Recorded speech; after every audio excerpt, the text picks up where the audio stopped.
Listening test. You will hear a number of different recordings and you will have to answer questions on what you hear. You will have time to read the instructions and questions and you will be given time to check your work. All the recordings will be played once only. The test is in 4 parts. Now turn to part 1. You will hear a woman calling a local museum about children's art and craft workshops. First, you have some time to look at questions 1 to 5.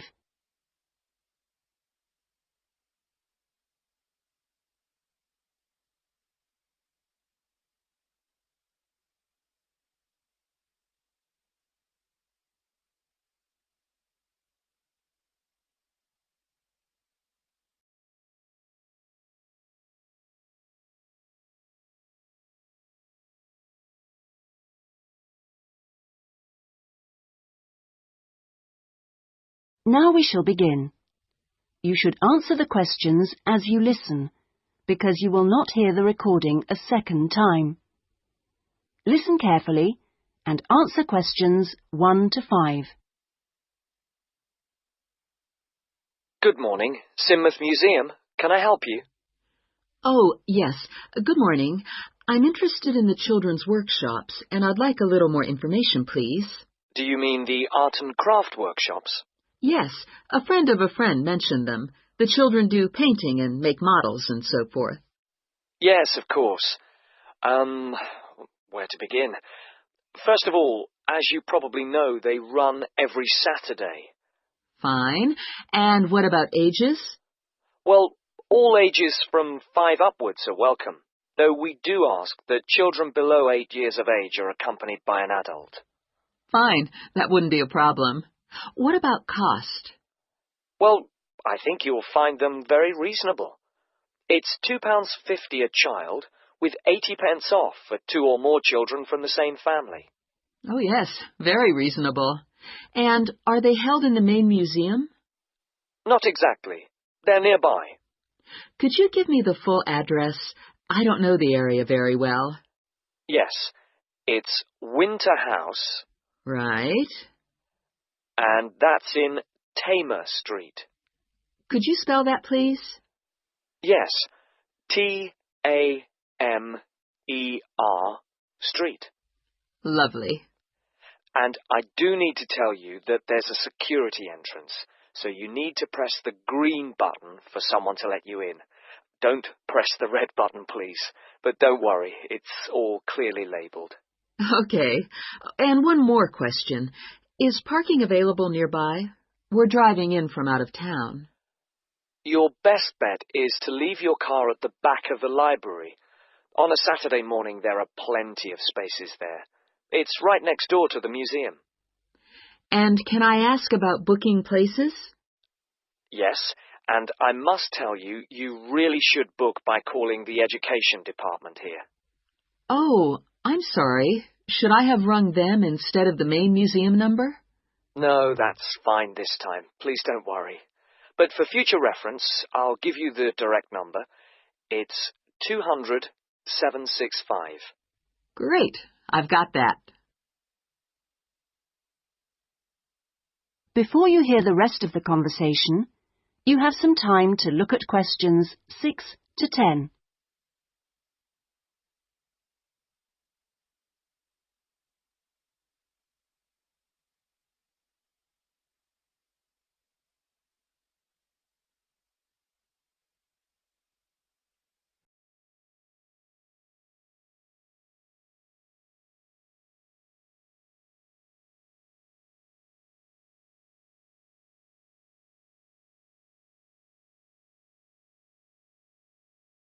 Now listen and answer questions 6 to 10. But I'm very happy to give you information about the next 2 workshops. On Saturday the 16th, there's building castles. Oh, sounds great. This involves quite a bit of glue, so just make sure the kids are in old clothes. I know. Ones I don't mind getting mucky. Exactly.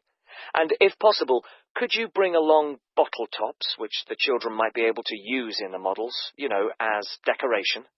We'll certainly try to find some for you. Then the following week... That'll be the 23rd, won't it? Yes, that's right. On that day, it's what we call Undersea Worlds. This is where they make scenes with fishes, underground caverns and so on. Is that likely to get very dirty? Lots of paint splashes? Not really, so we don't recommend any special clothes for that one.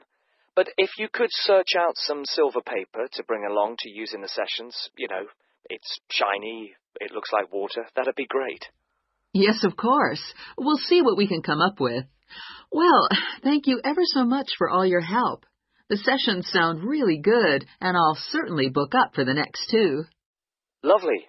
Thanks very much for ringing. Bye. Bye-bye. That is the end of section 1. You now have half a minute to check your answers.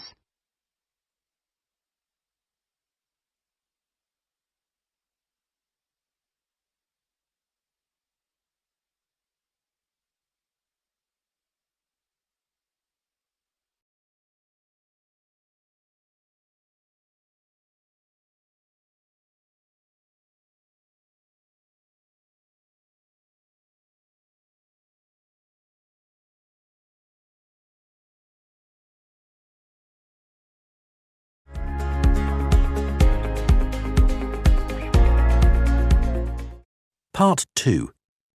You will hear a customer services official giving information to a passenger at a railway station in a town called Trebirch. First, you have some time to look at questions 11 to 17.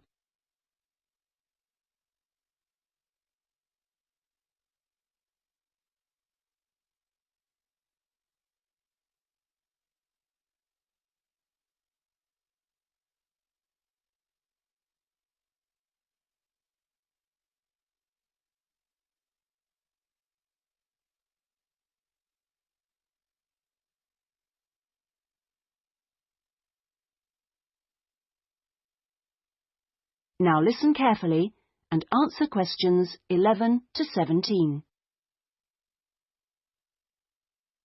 Hello.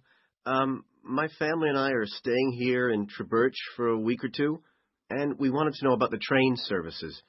We're hoping to do a few local trips. Okay. Well, I can give you lots of details about all the trains going from Trebirch in the southwest. This leaflet will be very helpful, but I can tell you some of the main things. We've got 2 main train stations in the town. King Street is for local commuter lines and regional services. What about trains to London? I'll need to go there on business for one day. Then you need to go to Central Station. That's for all the national services. There are regular trains to London. They leave Trebirch every half hour on weekdays and every hour at weekends. It takes about 2 hours, a bit longer on Sundays. You've got a choice of first and second class, and there's a buffet car, though refreshments are included in the cost of a first-class ticket. Ah, right. And have you got any information on different ticket types? Yes, there's a range of ticket prices depending on when you travel and when you buy your ticket. There's a standard open ticket, which doesn't have any restrictions. This can be bought in advance or on the day. You can also get various discounted tickets. A popular one is called the Super Save, and this is okay for travel after 8:45. Then there is the special ticket, which is valid for travel after 10:15. The special tickets are also valid for travel at weekends. The cheapest tickets are called advance, and you have to buy them at least 6 days ahead. Only a certain number are available, and you have to make seat reservations for these. Before you hear the rest of the conversation, you have some time to look at questions 18 to 20.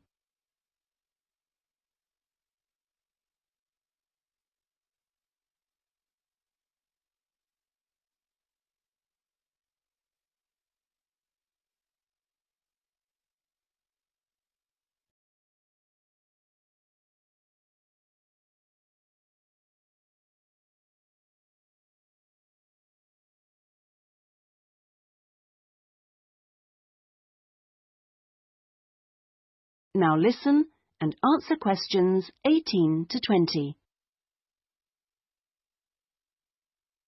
Thanks. And are there lots of places to go to around here? Oh, yes. You can enjoy many days out. There's the Merthyr Mining Museum, which is only half an hour from Trubirch by train. Your children will find it just as fascinating as any theme park, and they can ride in the original miners' lifts and on the coal trains.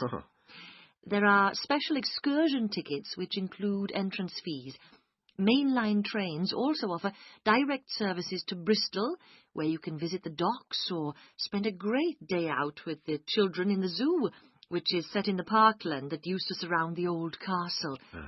Special family away day fares are available for this service now during the school holidays. Alternatively, you can be in Birmingham in only an hour and a half, where there's lots to see and do, including the new and internationally acclaimed climbing wall, built on the site of the old aquarium. We will also be running a special service to Newport when the new Science Museum opens next year, as we anticipate a lot of visitors in the opening weeks. I'd advise you to call early to book your tickets. Is that okay? Yes, thanks. That is the end of section 2. You now have half a minute to check your answers.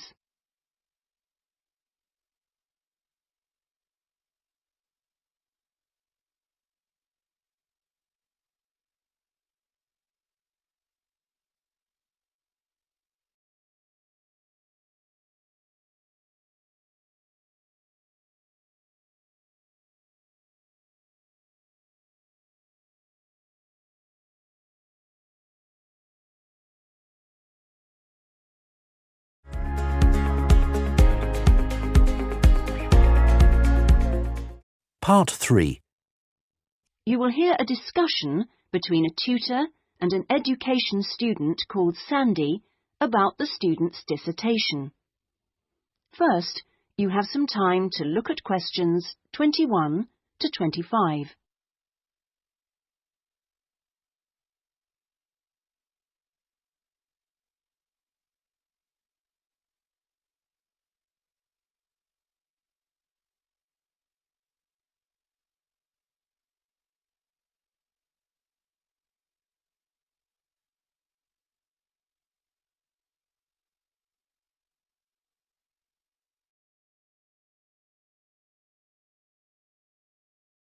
Now listen carefully and answer questions 21 to 25. Hello, Sandy. How have you been getting on with your dissertation? Fine. And I've been working hard on the various action points we agreed on our last tutorial. Do you want to talk me through what you've done? Yeah, sure. Well, we agreed on 3 main targets for me to aim for. The first one was to find out about suitable data analysis software. Yes. And what I decided to do was to look through catalogues specialising in IT. That's a good idea. What did you come up with?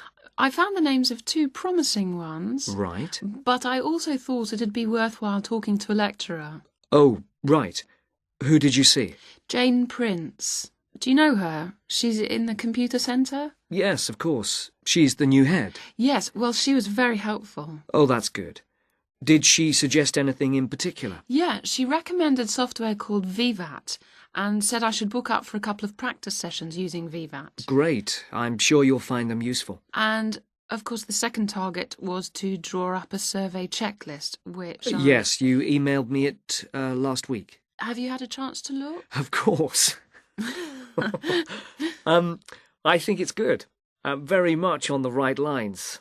I'd say your first 2 sections are spot on. I wouldn't suggest that you change anything there, but in section 3 you really do need to have questions on teaching experience. Yeah, I was thinking that section looked a bit short. Right.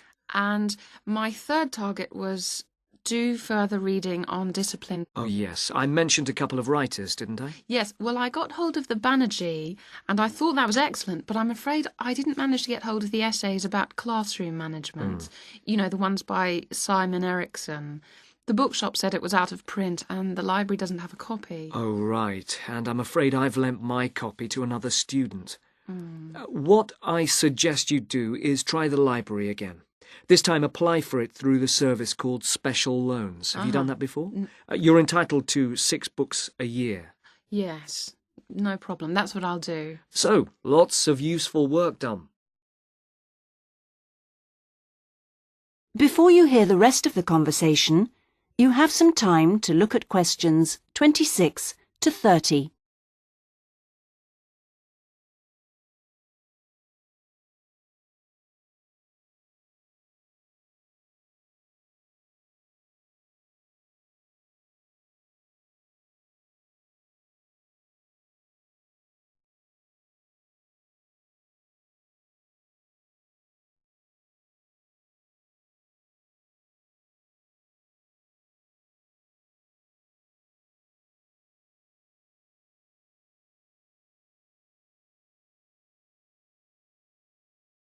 Now listen and answer questions 26 to 30. So let's look at some new targets. We'll start by having a chat about your Chapter 1. I very much enjoyed reading it. Your written style is very clear, and you've included lots of interesting descriptions of education in your target area. I've just got a couple of suggestions for some additional work. Of course. Could I just ask, what do you think I should call it? Well, I'd go for something like context review. What do you think? Well, short and to the point. Exactly. Now, as regards specific areas to work on, I'd be quite interested to have a few more statistics about the schools in the different zones. Oh, that wouldn't be a problem. I can get them from the internet. Great. And although you did make a reference to quite a few different writers, I think you should aim to cite more works written later than 2000. OK. That's more difficult, but I can try. When do you want that done by? Oh, it's not urgent. I should aim for the end of term. But in the meantime, I think you should also be thinking about Chapter 2. Should I be drafting it already? No, but I think you should note down its main sections. Yes. You know, I always find that the hardest part... I always find it helpful to put some ideas on index cards. Yeah. And then you can sort them and even lay them out on the floor. It's a real help. Well, I'll certainly try it. When would the deadline be for that? My advice would be to get it done before you embark upon the research. You can always change it later if you need to. OK, I'll get going on that then. That is the end of Part 3. You now have half a minute to check your answers to Part 3.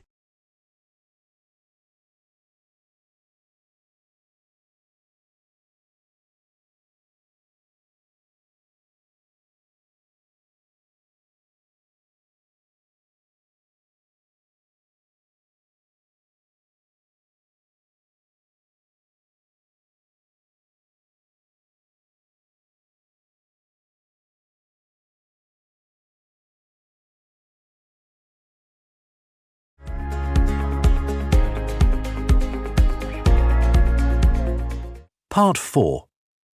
First, you have some time to look at questions 31 to 40.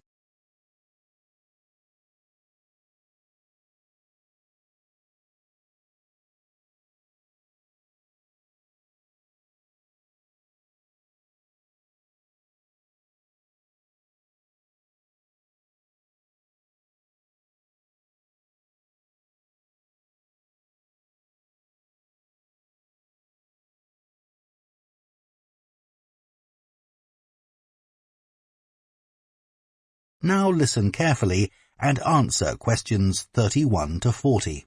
Many believe that the story first began in America in 1877, when 2 friends were arguing over whether a horse ever had all 4 feet, or hooves, off the ground when it galloped.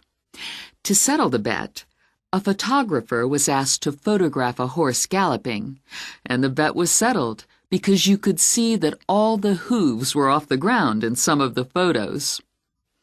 What was even more interesting was that if the photos were shown in quick succession, the horse looked like it was running. In other words, moving pictures. The person who became interested in taking the moving pictures to its next step was the famous American inventor Thomas Edison. Actually, he didn't do the work himself, but rather asked a young Scotsman in his employ to design a system, which he did. Now, this young fellow was clever, because the first thing he did was study other systems, primitive as they were, of moving pictures, and then put all the existing technologies together to make the first entire motion picture system. He designed a camera, a projection device, and the film. The system was first shown in New York in 1894 and was really very popular. Apparently, people lined up around the block to see the wonderful new invention. There were, however, a couple of problems with the system. The camera weighed over 200 kilograms, and only one person at a time could see the film. Well now, news of the new system in America traveled fast, and a number of rival European systems started to appear once people had heard about it.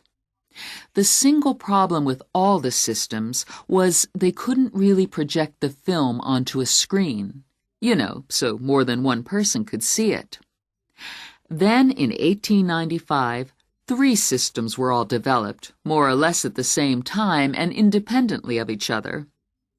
I guess the most famous of these was by the Lumière brothers from France, and they called their system the cinematograph, which of course is where the word cinema comes from.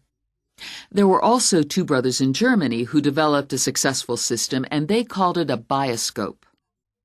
Well, now once the problem of projection had been solved, the next challenge for the inventors was to make the films longer and more interesting. A continuing problem at the time was that the films had a tendency to break when they were being played, a problem which was caused by the tension between the 2 wheels, or reels as they are called, which hold the film. Now, this problem was solved by 2 American brothers.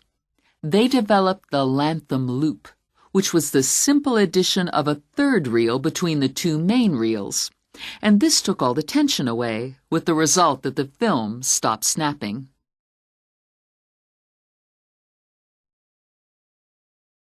So now there was a real possibility of having films of more than 2 or 3 minutes. And this led to the making of the Great Train Robbery, the very first movie made.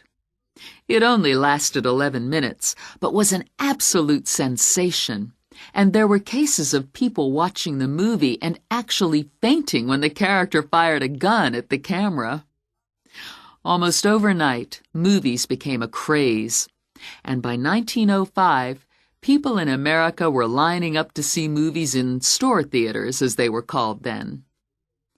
I guess the next big step in terms of development of technology was to have people actually talking on the film. And the first step towards this was in 1926, when sound effects were first used on a film. It wasn't until the following year, however, that the first talkie, as they were called then, was made. This film featured actors speaking only during parts of the film, and was called The Jazz Singer. And it wasn't until 1928 that the first all-talking film was produced, and this was called The Lights of New York. Unfortunately, the sound on this early film was not very good, and I believe they put subtitles on the film. That is, they printed the dialogue along the bottom of the film to compensate for this poor sound quality. Now, with the addition of sound, moving pictures became far more difficult to make. That is the end of Part 4. You now have 1 minute to check your answers to Part 4.